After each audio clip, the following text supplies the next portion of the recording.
In today's troubled world, people are wondering where we are headed. Revelation Today presents the answers. Bible prophecy reveals what the future holds in store. Revelation Today, presented by John Bradshaw.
Magnífico.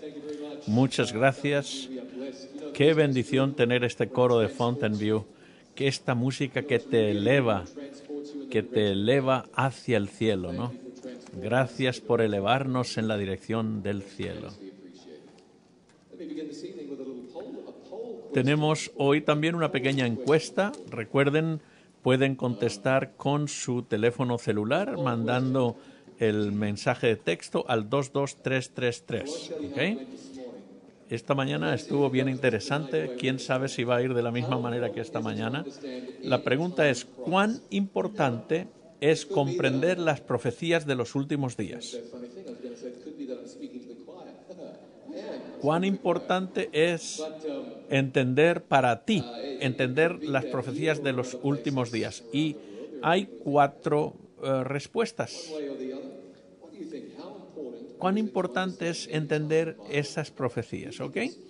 Y tenemos 4 respuestas. Muy importante, razonablemente importante, no mucho y otro sin ninguna importancia. Así que hay estas 4 respuestas. Ya saben cuál es el código que dice ahí. Crucial, si es muy importante. Reasonably, si es razonablemente. No mucho, not very. Y sin ninguna importancia, unimportant. ¿Ok? Recuerde, puede empezar a hacerlo, enviar ya el mensaje de texto al 22333 o puede tuitearlo a @POLL o votar en revelationtoday.com. Así que vamos a ver cómo están los resultados y hoy vamos a ver la identidad de la primera bestia de Apocalipsis 13. Ok, vamos a ver, ya pronto encontramos los resultados. Okay. Así que a ver cómo está el gráfico. 92% dicen que es muy importante, es crucial entender las profecías de los últimos días. 5% razonablemente, no muy importante, no mucho, 2% y solamente 2%. Okay.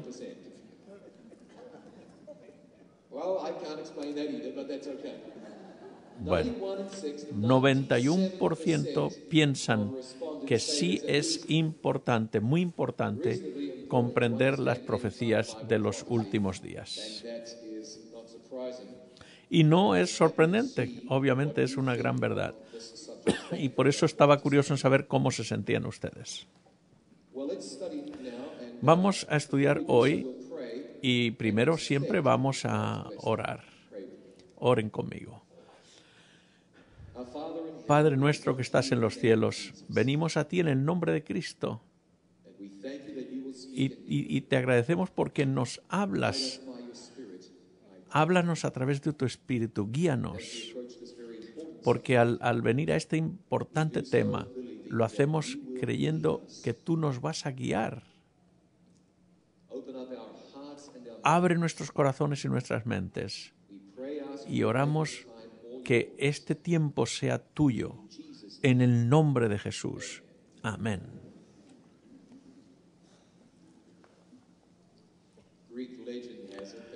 La leyenda griega de la guerra de Troya empezó porque Helena, la esposa del rey de Esparta, tuvo unos amoríos con París, que era uno de los príncipes de Troya. Y entonces quisieron vengar esa ofensa y hicieron consiguieron reclutar a 1000 barcos y empezaron a esta guerra contra la ciudad de Troya. Durante 10 años los griegos intentaron conquistar la ciudad de Troya, pero no lo pudieron hacer. Entonces decidieron hacer algo diferente, emplear el engaño.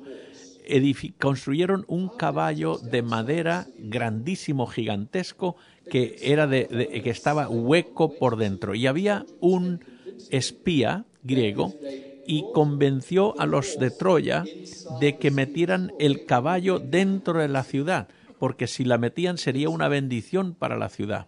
Era como un regalo de los griegos. Sería algo bueno que metieran el caballo. Así que lo hicieron, metieron al caballo dentro de la ciudad y esperaron a que hubiera una bendición. Pero esa misma noche se abrió el caballo y salieron los soldados griegos que estaban escondidos dentro del caballo, abrieron las puertas y entró el ejército griego y conquistaron y vencieron la ciudad de Troya. La ciudad de Troya fue quemada y destruida. ¿Por qué? Por un caballo de Troya. Por eso el caballo de Troya se veía muy bien, pero fue lo que causó la caída de esa gran ciudad. Tuvo una gran atracción para los habitantes de Troya, pero al final fue una destrucción total. La Biblia dice que puede haber un caballo de Troya también en el libro de Apocalipsis. El plan del diablo es arruinar al mundo espiritualmente, sobre todo en los últimos días. Algo que parecería bueno a simple vista, pero que traería no bendición, sino traería desastre espiritual. En Apocalipsis 13, en el versículo 1, dice que me paré sobre la arena del mar. Esto es Juan, el que escribió el libro de Apocalipsis, y lo que vio en una visión, ¿ok? Y vi subir del mar una bestia que tenía 7 cabezas y 10 cuernos, y en sus cuernos 10 diademas, y sobre sus cabezas un nombre blasfemo. Y la bestia que vi era semejante a un leopardo, y sus pies como de oso y su boca como de león. Y el dragón le dio su poder y su trono y gran autoridad. Vi una de sus cabezas como herida de muerte, pero su herida mortal fue sanada, y se maravilló toda la tierra en pos de la bestia. Y adoraron al dragón, que había dado autoridad a la bestia, y adoraron a la bestia, diciendo: ¿quién como la bestia y quién podrá luchar contra ella? Es decir, que la Biblia dice, y vamos a ver lo que dice la Biblia. Yo sé que uno puede hablar a pastores, a veces en la misma iglesia, diferentes pastores, y van a tener diferentes opiniones sobre este tema. A veces hay mucha confusión. Algunos le van a decir que esto no tiene importancia y otros que no se puede comprender.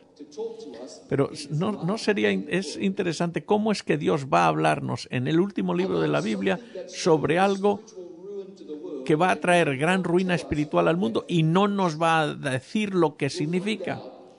Por eso vamos a encontrar hoy en la Biblia que la Biblia nos aclara bien definidamente quién es esta bestia, cuál es la identidad de esta bestia. Y ojalá que nadie se ofenda. Dios es tan bueno y misericordioso que nos dice también nuestros fallos, nuestras faltas. A veces la verdad duele un poco, pero es el Señor el que nos dijo que la verdad nos hará libre. Pero ¿qué es lo que hace el diablo? El diablo es un mentiroso. Lo que el diablo hace es engañarnos, no dice la verdad. A veces mezcla la verdad y el error. Es un falsificador de las cosas. Y lo que va a hacer es que va a falsificar lo verdadero en los últimos días de la historia del mundo. En Apocalipsis se ve a el Cordero y también está ese opuesto, ese poder opuesto que es la bestia. Es fascinante ver cuántos paralelos, cosas semejantes hay entre el Cordero y la bestia. Ambos, dice, suben del agua. Jesús también, cuando fue bautizado. Ambos tuvieron poder en la tierra durante 3 años y medio. Ambos reciben una herida mortal y ambos resucitan, vuelven a la vida.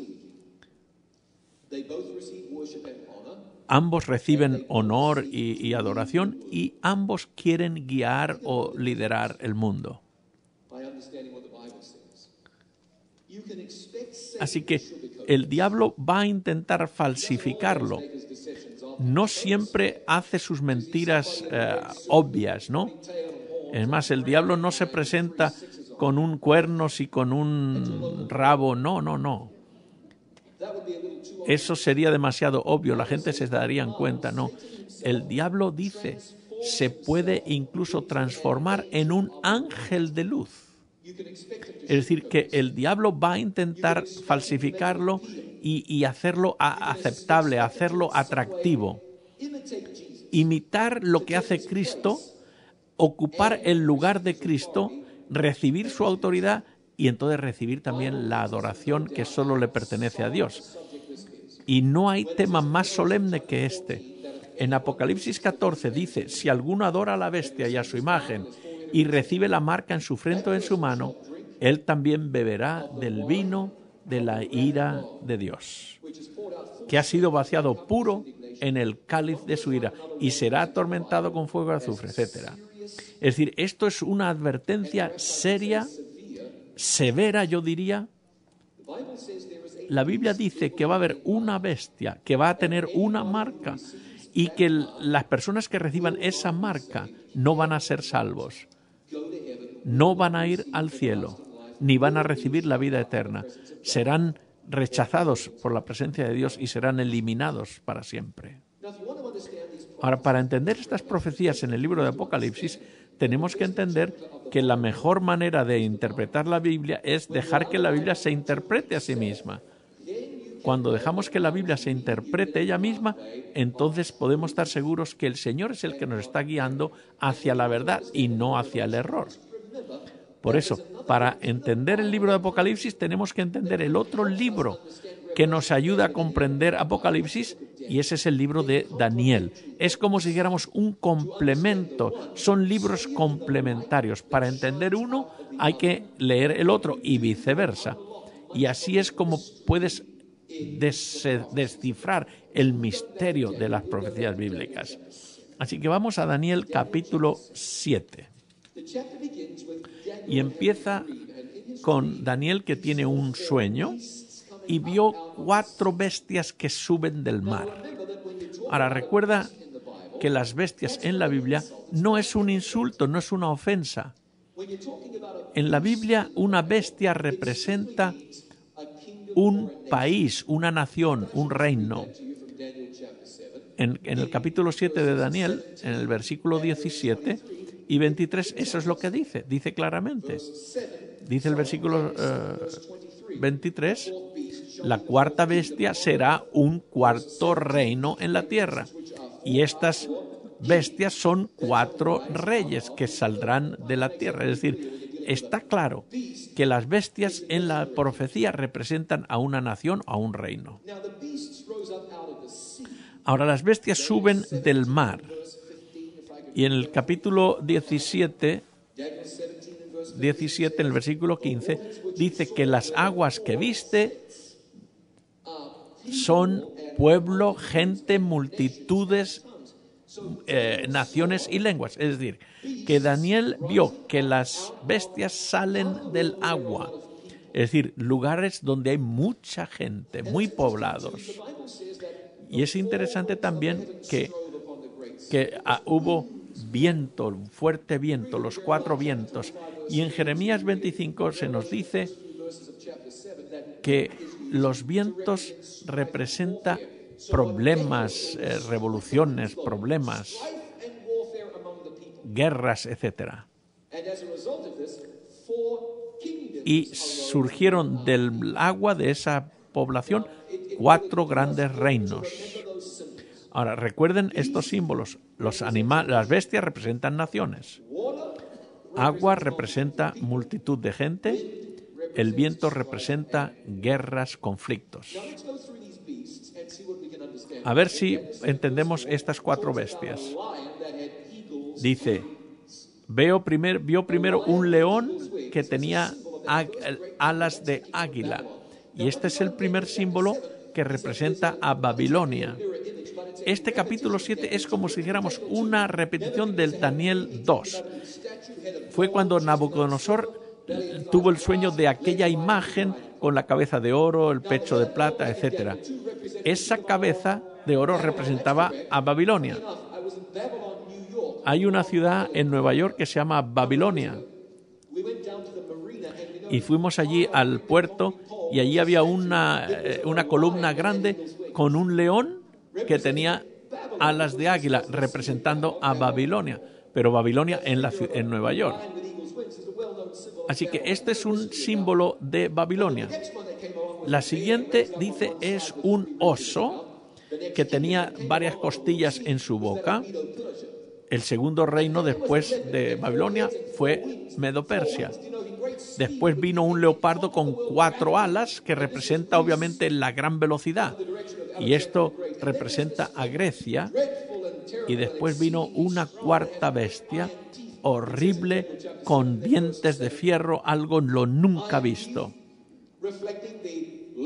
Representaba esas piernas de hierro. Esto representaría a Roma. Y esta tremenda bestia representaba a Roma.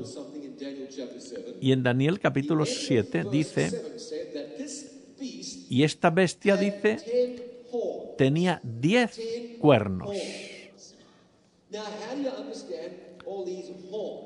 Y los cuernos, ¿qué son estos 10 cuernos?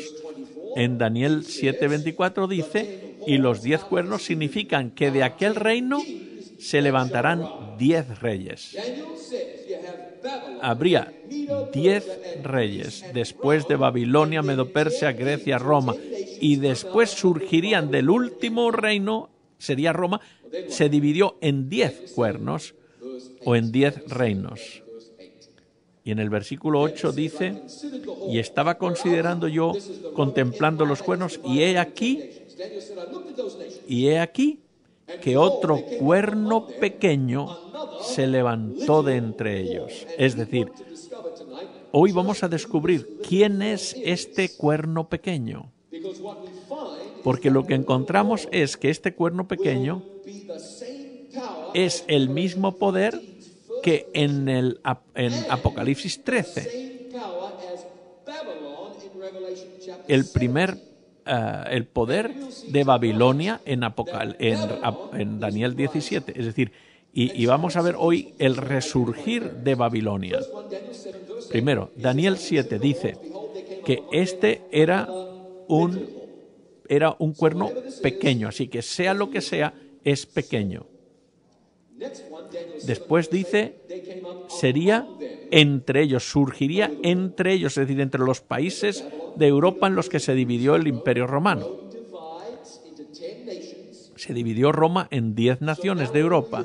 Ahora estamos en Europa, Europa occidental. Y dice, entre ellos es de donde surgió este cuerno pequeño. Ya sabemos dónde buscar, en Europa occidental. Y dice, después de ellos. Así que cuando Roma se dividió, estos reinos se establecieron no antes del año 476 después de Cristo. Es decir, este reino o este poder, ya vemos dónde va a estar, en Europa, y cuándo va a surgir después del 476. En una ocasión unos muchachos me preguntaron, no puede ser, ¿por qué? Porque el anticristo ya vino y se fue. Esto ya es historia antigua. Y dijo, eso se trata de Nerón. Nerón, el gran emperador, mientras que cantaba mientras que se destruía Roma. Bueno, vamos a ver lo que dice la profecía. Babilonia, correcto. Medo-Persia, Grecia, Roma, etcétera. Todo correcto. Roma se dividió. ¿Cuándo se dividió Roma? No pensé. En el 476. Eso está bien, de acuerdo a la historia. Y dice que el cuerno pequeño sale después de la división del Imperio Romano. ¿Y Nerón cuándo estuvo? Nerón estuvo durante el apogeo del Imperio Romano.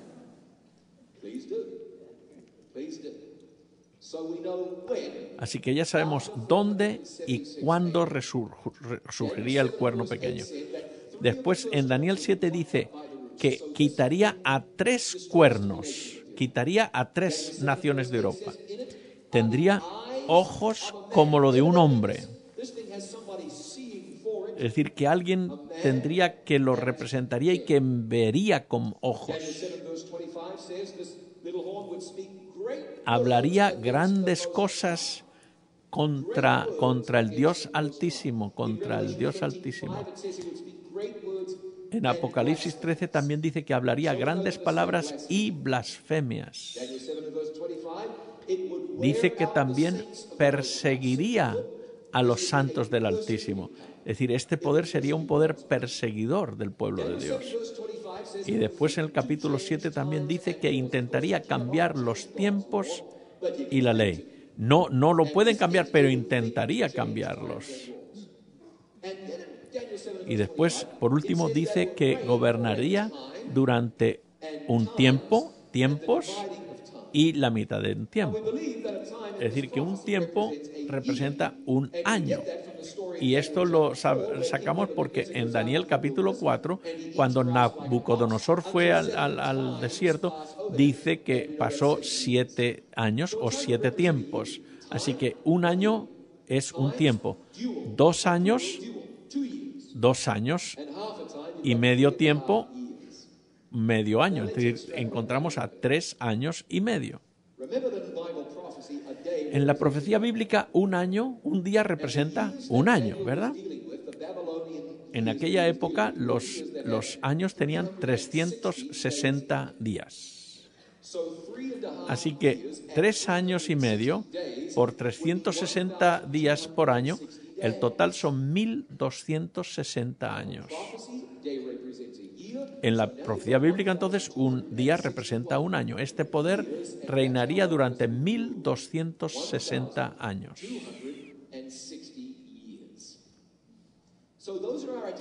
Así que estos son datos que identifican a este cuerno, y esto nosotros no hemos ido a ninguna enciclopedia, no es lo que yo pienso, es lo que hemos leído en la palabra de Dios. Así que estos viene de la Biblia. Lo primero que vemos es que no estamos buscando a una persona individualmente.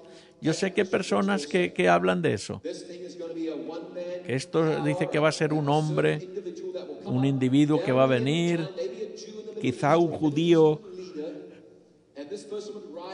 y va a surgir y va a hacer grandes cosas. Bueno, eso es lo que dice la gente. Pero la Biblia dice diferente de esos libros. Y lo que la Biblia dice...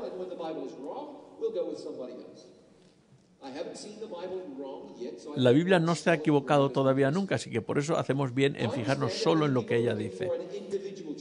Algunos esperan todavía que sea un individuo, pero ese individuo tendría que vivir 1260 años. Ni siquiera Matusalén llegó a vivir tanto. Entonces no es un individuo, es un sistema. Es fascinante, y no hace mucho, que todos los cristianos estaban de acuerdo en este tema. Prácticamente todos estábamos de acuerdo. Hoy nadie está de acuerdo con lo uno con el otro.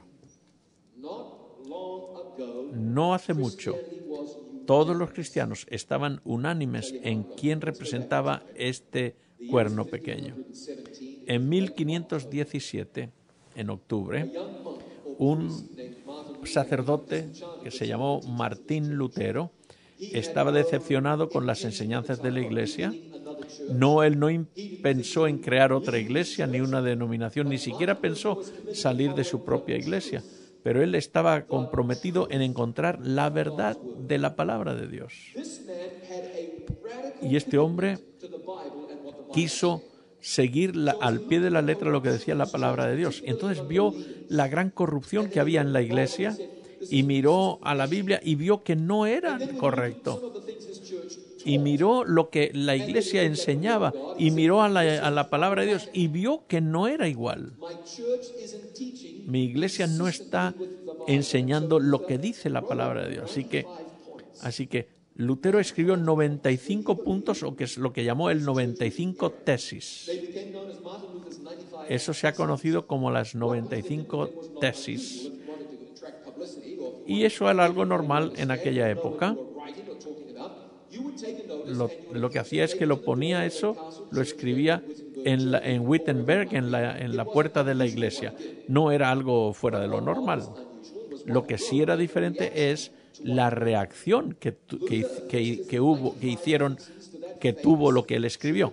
Las 95 tesis que puso en la puerta, y eso transformó el mundo. Así que continuó estudiando, investigando, y vio que la nación a la que representa este cuerno pequeño es el Vaticano. Y no solamente él se convenció de eso, pero todos los otros reformadores protestantes.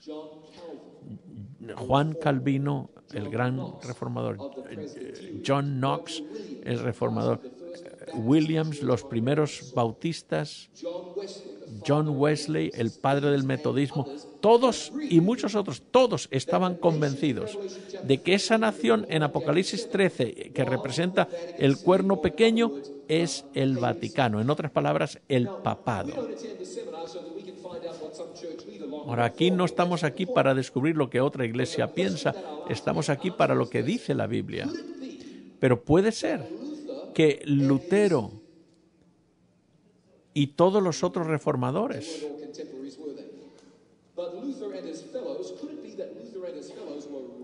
que estuvieran en lo correcto, puede ser que estaban en lo correcto. Vamos a ver qué es lo que dice la Biblia. A ver qué dice, si está de acuerdo con la historia. Así que vamos al Daniel capítulo 7. Y de nuevo, esto dice sería pequeño. Y ya sabemos que el Vaticano es la nación más pequeña de todo el mundo. Así que sí, sería pequeña. Surgió entre los otros cuernos de Europa Occidental, exactamente, justo en el centro de Europa Occidental. ¿Surgió después de los otros cuernos? Efectivamente, recibió su poder en el año 538, después del 476, que fue cuando se dividió el Imperio Romano. Hasta ahora estamos correctos. ¿Destruyó o quitó a 3 naciones? Bueno, vamos a ver lo que dice la historia. Hubo 10 naciones que vinieron: los suevos, alemanes, los francos, los visigodos, etc. Pero hubo 3: érulos, ostrogodos y vándalos. Todos son los pueblos de Europa moderna, pero 3 de esos no vas a encontrar evidencia alguna: los érulos, los ostrogodos y los vándalos. Los 3 fueron destruidos, fueron eliminados completamente. No estaban de acuerdo en algunas de las enseñanzas de la Iglesia romana, y entonces la Iglesia los destruyó, los eliminó completamente. Fueron completamente eliminados, erradicados de la faz de la tierra. Así que dice, tendría ojos como un hombre. Claro, hay una persona que está a cargo del Vaticano, naturalmente. Aunque no estamos señalando a un individuo, estamos señalando a un sistema. Y después en el capítulo 7 de Daniel dice que hablaría grandes cosas, y en Apocalipsis 13 grandes blasfemias. Vamos a buscar un poco a ver qué es la definición bíblica de blasfemia. Una está en San Juan capítulo 10, y es cuando Jesús le perdonó, cuando Jesús dijo que él y el Padre eran una sola persona. Y entonces quisieron apedrear a Jesús y dijeron, por buena obra no te apedreamos, sino por la blasfemia, porque tú, siendo hombre, te haces Dios. Es decir, que para una persona hacerse pasar por Dios o las prerrogativas divinas, eso sería erróneo, ¿verdad que sí? Para una persona decir que es Dios, ahora no para Jesús. La razón es porque Jesús es Dios igual que el Padre, naturalmente. Pero quiero que consideren lo que el Papa León XIII dijo. Dijo, el supremo maestro en la Iglesia es el romano pontífice. Y esto quiere decir, el romano pontífice era el título que se les daba a los emperadores romanos. ¿Ok? Ok. El supremo maestro en la Iglesia es el romano pontífice. La unión de las mentes requiere una perfecta armonía, una fe, completa sumisión y obediencia a la voluntad de la Iglesia y del romano pontífice como a Dios mismo. Así que eso es un poquito inapropiado, ¿no es cierto? Para una persona o una iglesia decir que tienes que obedecernos porque como se obedece a Dios.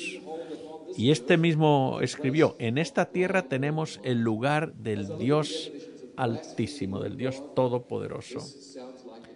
Y esto obviamente suena como queriendo pasarse por Dios. En San Lucas 5, los escribas y los fariseos comenzaron a hablar diciendo, cuando él dijo que él había perdonado los pecados, y dijo, ¿quién es este que habla blasfemias? ¿Quién puede perdonar pecados sino solo Dios? Es decir, que el hecho de perdonar pecados solamente puede hacerlo Dios. Si lo hace un hombre, eso es una blasfemia. Pero en el catecismo se dice que el perdón viene de Dios, pero dice el Papa Juan Pablo II, dice en referencia al sacramento de la penitencia, se ha divulgado la idea de que se puede obtener el perdón directamente de Dios, sin recibir el sacramento de la reconciliación. Es decir, no es correcto esa idea de ir directamente a Dios para el perdón. No, hay que pasar por el sacramento. Es decir, lo que Roma ha hecho, y esto es una monstruosidad, es que se ha puesto en lugar de Jesús, ha puesto los sacramentos. En vez de ir directamente a Jesucristo, ven primero a nosotros, recibe el sacramento de nosotros. ¿Qué posición más difícil es esa? Porque si puedes convencer a la gente de que para conseguir el perdón tienen que venir primero a ti, la Biblia dice en la Biblia que solo hay un Dios y un mediador entre Dios y los hombres, que es Jesucristo. Un mediador. Cuando necesitas perdón vas directamente a Dios. No tienes que hacer una cita y estar en el confesionario como yo hacía. Y cuando yo le pedía perdón, él me decía, yo ego absolvo, yo te absolvo, yo te perdono. Eso es como si él lo que hacía que las personas se quejaban cuando el Señor perdonó los pecados a las personas. Eso es como una blasfemia. El otorgarse uno el poder de perdonar pecados que solamente le pertenece a Dios. Ahora, si tú me chocas el carro, y si lo haces destruye el carro completamente, sería mejor. Pero si me chocas el carro y vienes y me pides perdón y dices, ay, perdóname, y yo le digo, bueno, no hay problema, eso es una cosa. Pero venir a mí y decirle, tengo un peso en mi corazón y quiero confesarme con usted para que usted me perdone. No, eso es algo completamente diferente. Eso no es bíblico y no es necesario. Esta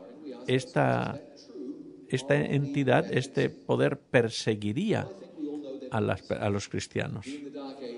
En la Edad Media, ustedes saben, recuerdan, el Vaticano fue responsable por muchísimas personas. Los historiadores dicen que eran más de 100 millones de personas los que murieron porque tenían opiniones diferentes al Vaticano. Una de las cosas que en América es bueno vivir es que aquí puedes estar de acuerdo o puedes no estar de acuerdo y no hay problema, sin preocuparnos de que alguien va a venir y te mate. No en aquella época, no hace mucho, en aquella época era diferente. Tenían que practicar su fe en secreto, porque eran cazados, eran perseguidos durante los años de la Inquisición. Hay muchísimos libros en la historia. Uno puede ir en Europa y estar en lugares donde fueron las personas quemadas en la hoguera, donde fueron muertos, ejecutados, vez tras vez tras vez. Es decir, este punto número 7 también aplica al Vaticano. El número 8, intentaría cambiar los tiempos y la ley. ¿Será cierto eso? Claro que sí, le voy a explicar cómo. Primero, y quizá lo más importante, sucedió en el siglo IV de nuestra era. La Biblia dice que acuérdate del sábado para santificarlo. 6 días trabajarás y harás toda tu obra, pero el 7º día es el sábado para el Señor tu Dios. Y la historia nos dice que Roma admite que la Iglesia romana fue quien cambió el día del sábado al domingo. Algunos van a pensar, no, nosotros guardamos el domingo en honor de la resurrección de Cristo. Bueno, está bien, excepto que la Biblia no te pide que hagas eso. La Biblia te pide que guardes el sábado en honor a Cristo, en honor al Creador y al Recreador. Eso es número 1. La Iglesia de Roma cambió la ley de Dios y sustituyó el falso sábado, es decir, hizo el domingo en vez del verdadero sábado. Y hubo otro cambio. Cuando los paganos vinieron, ellos traían sus ídolos, sus estatuas, y ese fue un problema. ¿Cuál fue el problema? Que tenían que decir a la gente que se llevaran sus ídolos. ¿Qué es lo que hicieron? No, aceptaron las imágenes. Y entonces, en vez de quitar los ídolos, quitaron el mandamiento. Por eso, en el catecismo, ustedes ven, en la Iglesia Católica, va a haber que los 10 mandamientos, el segundo mandamiento que dice no te hagas ninguna imagen ni las adorarás, ha sido completamente eliminado. Es más, en Washington, cuando había una iglesia católica muy grande y estaba una representación de los 10 mandamientos en piedra, y en esa gran piedra el primer mandamiento estaba allí grabado: no tendrás dioses ajenos delante de mí. Segundo mandamiento: no tomarás el nombre de Dios en vano. Tercer mandamiento: acuérdate el sábado para santificarlo. Y que el de los ídolos y las imágenes lo habían eliminado completamente. No puedes. No hay un mandamiento en la ley de Dios, en la ley, de acuerdo a la Iglesia Católica, que diga que no hay que adorar las imágenes. Pero yo recuerdo ponerle a la estatua de la Virgen María, ponerle la corona, arrodillarse ante Cristo, besar los pies de Cristo. Yo recuerdo entrar a la iglesia e inclinarse, genuflexión delante de la cruz de Cristo. No importa lo que usted diga, pero el Señor dice que no hay que inclinarse ante ninguna imagen, ni hacerla siquiera, ni adorarla para nada. El Señor ha hablado claramente. Entonces, ¿qué hacen? Si eliminan el segundo, quedan solamente 9. Entonces, ¿qué van a hacer? Si son 9, pero son 10. Entonces, al final, el 10º, que habla de no codiciar, lo cortaron en 2 y dijeron: no codiciarás la mujer de tu prójimo, y el 10º, no codiciarás ninguna otra cosa de tu prójimo. Y así es como cambiaron los tiempos y la ley. La Biblia dice que intentarían cambiarlo, pero obviamente no lo conseguirían, porque no se puede cambiar lo que Dios ha hecho, la ley de Dios. En una ocasión, cuando el rey David traía el arca del pacto, traía y lo pusieron en un carro, y el carro casi se cayó, y entonces se ladeó, y entonces uno quiso ayudarle a Dios. Asad quiso ayudarle y fue allí donde estaban los 10 mandamientos en el arca, intentó tocarlo, y dice la Biblia que en ese mismo momento murió. Murió en ese mismo momento. El mensaje es: no puedes tocar los 10 mandamientos de Dios. Son santos como Dios. No puedes ni siquiera pensar en cambiarlos. Y en Apocalipsis 11 dice que el templo de Dios está en el cielo y en ese templo está el arca del pacto. No se pueden cambiar los mandamientos de Dios. Si quieres cambiarlo, lo primero que tienes que hacer es de aquí ir hasta el cielo. Entrar dentro del templo. Y vas a ir hasta el templo de Dios, y cuando entres allí tienes que entrar a través del lugar santo, entre el lugar santísimo, apartar los ángeles, quitar a Dios de su trono, quitar allí abrir y romper las tablas de la ley de Dios. ¿Es posible? Eso es imposible. De lo mismo, es tan imposible es cambiar la ley de Dios.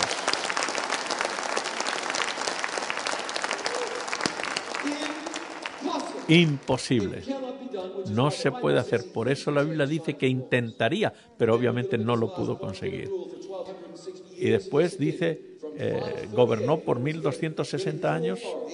Bueno, desde el año 538 hasta, si sumamos 1260 años, nos lleva hasta el año 1798, cuando Napoleón llevó cautivo al Papa y acabó con el poder político del Vaticano.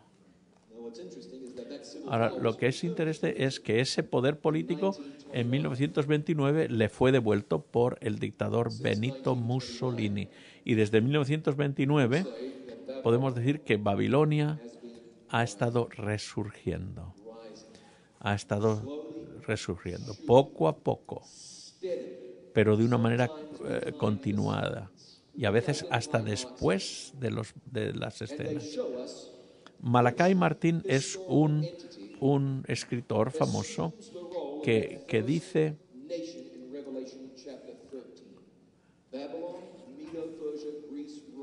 habla de cómo después de que Roma se dividió y cuando el Imperio Romano terminó, alguien más tomó el lugar del emperador romano, y ese fue el obispo de Roma o los obispos de Roma. Yo quiero decir que para algunos no va a ser muy fácil entenderlo, pero no estoy diciendo que las personas que están asociadas con el Vaticano son gente mala. No estoy diciendo que las personas son malas en absoluto. Muchos de los problemas de la historia es porque la gente lo hizo. Muchos de estos fueron porque gente con buenas intenciones, pero estaban equivocadas. Y esto es lo que sucedió seguramente con el surgir de Babilonia en los últimos años. Y esto es importante. Hay un sistema de salvación no basado en la gracia de Cristo. Puedes decir que está basado en Cristo, pero en la práctica no es.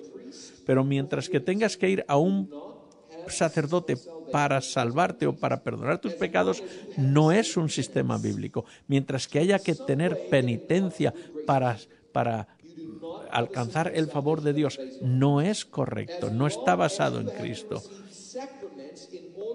Mientras que tengas que recibir sacramentos para recibir el favor de Dios, es un sistema que está basado en las obras y no en la fe.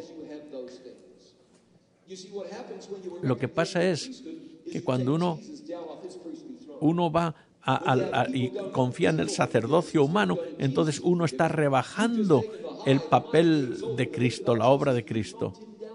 Estás entonces rebajando a Cristo. Jesús dijo, venid a mí. Tenemos ejemplo en el tiempo de Cristo.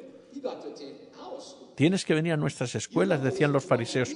Tienes que aprender lo que nosotros enseñamos. Tienes que venir a Dios a través de nosotros. Y tenemos la misma situación ahora en los últimos años de la historia del mundo, que es lo mismo prácticamente. Vienes a Dios a través de nosotros. Cuando Jesús dice cuando dice Él, venid a mí todos los que estéis trabajados y cargados, y yo os haré descansar. Así que uno puede comparar el cuerno pequeño de Daniel y la bestia de Apocalipsis 13 y es la misma cosa. 10 cuernos, la herida, recibe adoración, es político, hace blasfemias, reina durante 1260 años, persigue a los santos del Dios Altísimo. Daniel 7 y Apocalipsis 13 es exactamente lo mismo. ¿Y qué hacer acerca del fin del tiempo? Bueno, han pasado cosas malas en la historia, ya lo sabemos eso, pero ¿qué de los últimos días? ¿Qué va a hacer Roma en los últimos días? Bueno, recuerden que la Biblia dice que esa herida mortal que recibió se curaría y que todo el mundo iría en pos de la bestia. ¿Está sucediendo eso hoy día? Quizá no completamente, pero sí estamos llegando allí. Estamos llegando poco a poco. Cuando los políticos vienen a Nevada para una campaña presidencial o lo que sea, elecciones, pues salen las noticias. En Nevada, ¿verdad? Quizá en los Estados Unidos, pero no en todas partes. Cuando el líder del Vaticano va no importa dónde, o cuando dice algo, sale en todas las noticias. Cuando el líder de la Iglesia Bautista dice algo, nadie sabe. ¿Quién sabe de él? Cuando el líder de la Iglesia Nazarena o de las Asambleas de Dios o la Iglesia Metodista, cuando ellos salen del avión no está allí la televisión. Pero aquí es algo diferente, porque este sistema es tan poderoso que todo el mundo iría en pos de ella. Los políticos, los presidentes lo consultan. Los presidentes lo consultan al Papa. Los líderes de otras iglesias lo consultan también a él.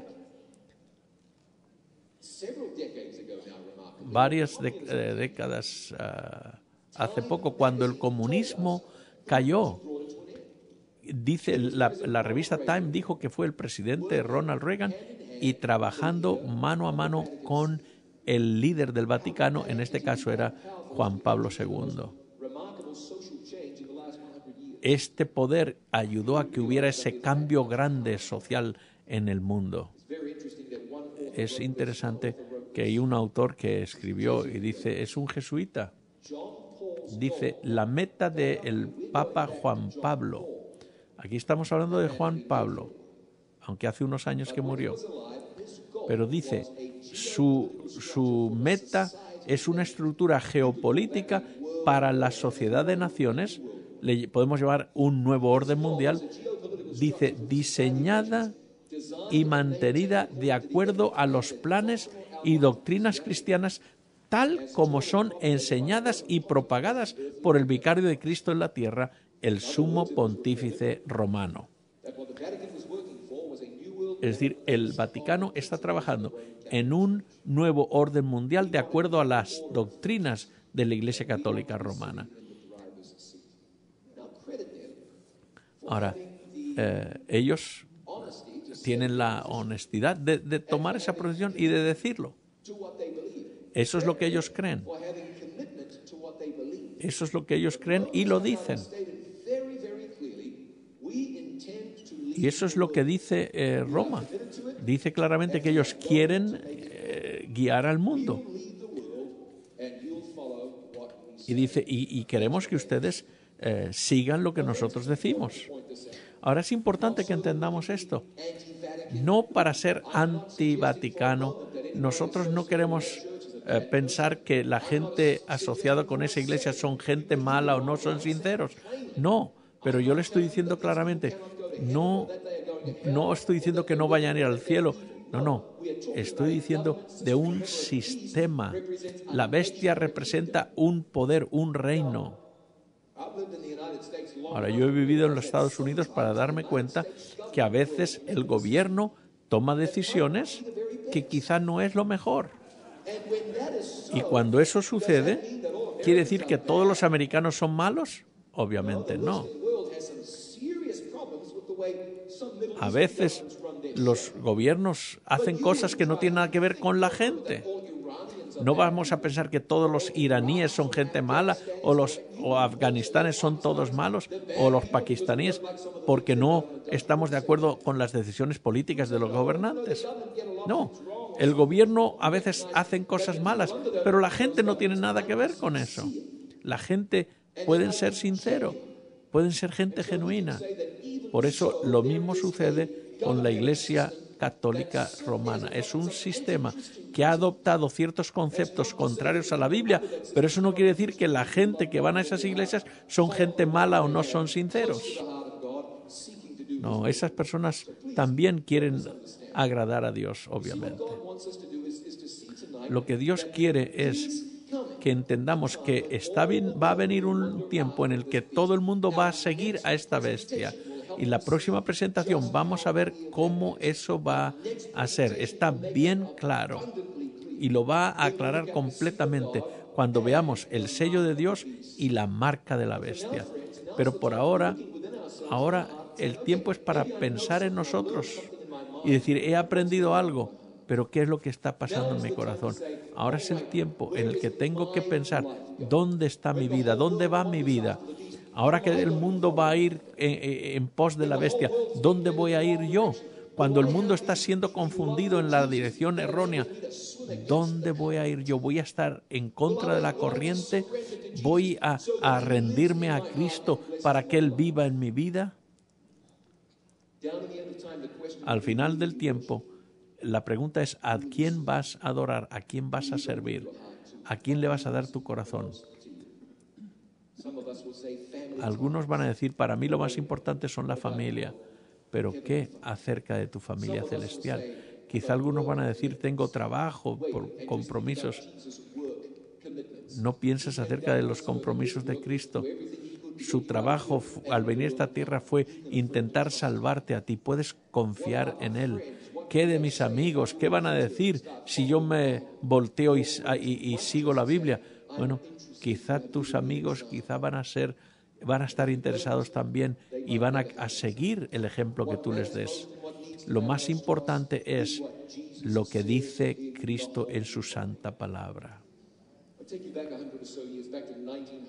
Hace como unos 100 años, en Austin, Pensilvania, que es un pueblito pequeño en Pensilvania, ni siquiera está en el mapa, había una compañía de papel y construyeron una represa, un lago grande, y el director de la compañía dijo, esta represa va a ayudar a la compañía, va a ser una gran bendición, esta presa va a durar muchos años.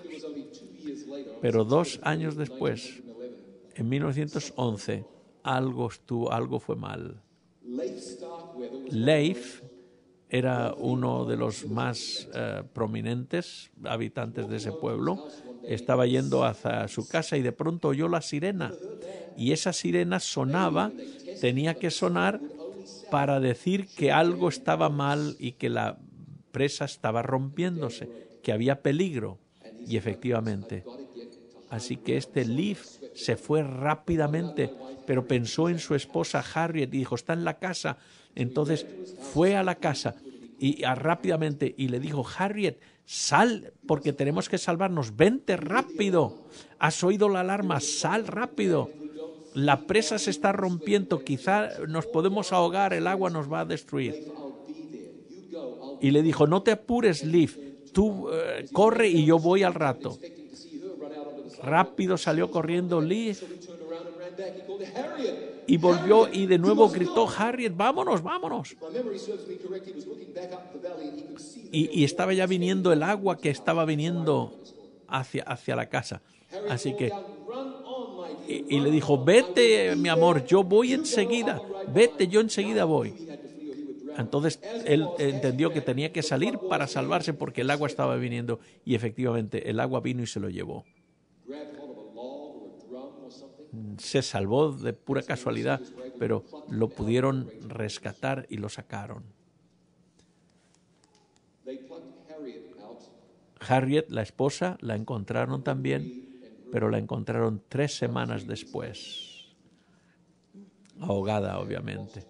Había perdido su vida, pero fue interesante que en su mano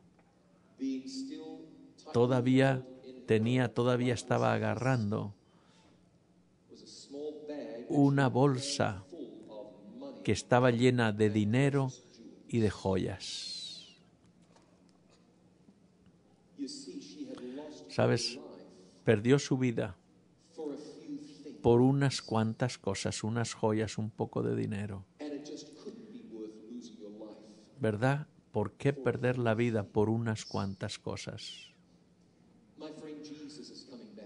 Mi amigo, Jesús está viniendo. Él no quiere que haya nada en nuestros puños, en nuestras manos, excepto su mano. Él no quiere que las cosas de esta tierra se interpongan entre tú y Él. No importa que sea familia, amigos o tradiciones, lo que sea. Que nada se interponga entre tú y Él. Dios quiere, ¿qué es lo que tienes en tu mano? ¿Hay algo entre tú y Cristo que necesitas dejar? Y para poder agarrarte de Cristo, para que Él te pueda guiar. No la bestia, sino seguir al Cordero, para que cuando Él venga puedas decir, este es nuestro Dios, le hemos esperado y Él nos salvará. Vamos a orar. Padre nuestro, te damos gracias porque nos has enseñado lo que dice la Biblia. Gracias porque hemos podido ver lo importante que es seguirte. Gracias por ese Cordero de Dios, ese Salvador. Porque en el tiempo de la tribulación, Él quiere venir a nuestro corazón, a nuestras vidas. Quiere darnos la paz que necesitamos. Guíanos, Señor, oramos. Hay tantas cosas que nos distraen, que vienen a nuestra mente. A veces nuestra visión de ti está oscurecida por las cosas. Ayúdanos a verte claramente. Deja que podamos abandonar las cosas que nos entretienen y que podamos seguirte a ti, adorarte en espíritu y en verdad. Que podamos vivir de la palabra que sale de la boca de Dios. Que puedas vivir en nosotros. Que podamos guardar tus mandamientos y hacer tu voluntad para que podamos escuchar esas palabras, bien hecho, buen siervo y fiel. Que nos rindamos completamente a ti. Gracias en el nombre de Jesús. Amén.